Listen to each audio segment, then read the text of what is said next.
From then on, Swan came every night to Little Billy's bedroom window.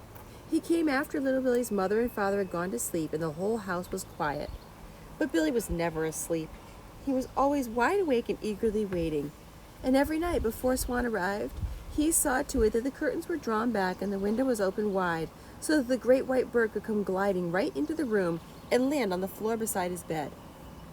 Then Little Billy would slip into his dressing gown and climb onto Swan's back, and off they would go. Oh, it was a wondrous secret life that Little Billy lived up there in the sky at night on Swan's back. They flew in a magical world of silence, swooping and gliding over the dark world below, where all the earthly people were fast asleep in their beds. Once, Swan flew higher than ever before, and they came to an enormous billowing cloud that was shining in a pale golden light. And in the folds of this cloud, Little Billy could make out creatures of some sort moving around. Who were they? He wanted so badly to ask Swan this question, but he couldn't speak a word of bird language. Swan seemed unwilling to fly very close to these creatures from another world, and that made it impossible for Little Billy to see them clearly.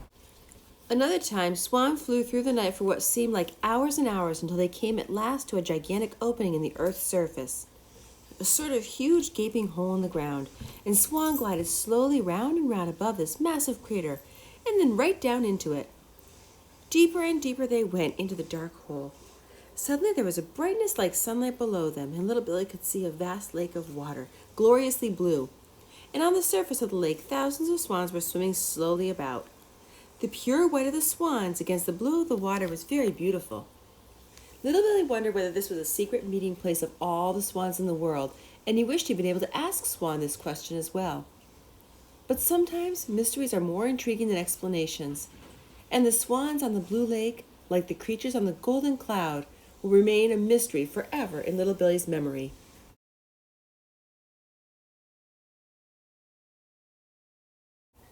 About once a week, Swan would fly Little Billy back to the old tree in the forest to visit the Minpins.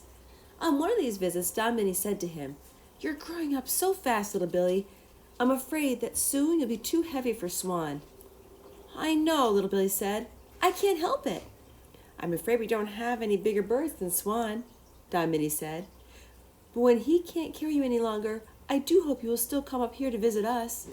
I will," Little Billy cried. "I will always keep coming to see you. I will never forget you." "And listen," Minnie said, smiling, "perhaps some of us might come down in great secrecy to visit you." "Could you really do that?" Little Billy asked. "I think we might," Minnie said. "We could trickle silently down to your house in the dark and creep into your bedroom for a midnight feast." "But how would you get all the way up to my bedroom window?" Little Billy asked. "Have you forgotten our suction boots?" Minnie said. "We'd simply walk straight up the wall of your house." "How lovely!" Little Billy cried. "Then we can take it in turns visiting each other." "Of course we can," Minnie said. And that is exactly what happened.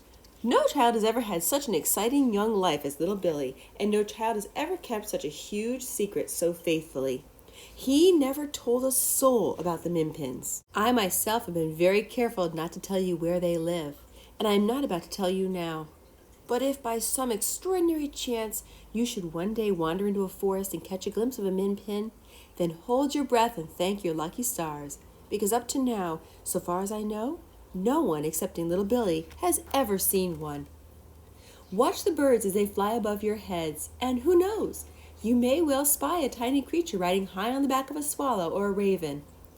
Watch the robin especially, because it always flies low, and you might see a nervous young Minpin perched on the feathers having its first flying lesson.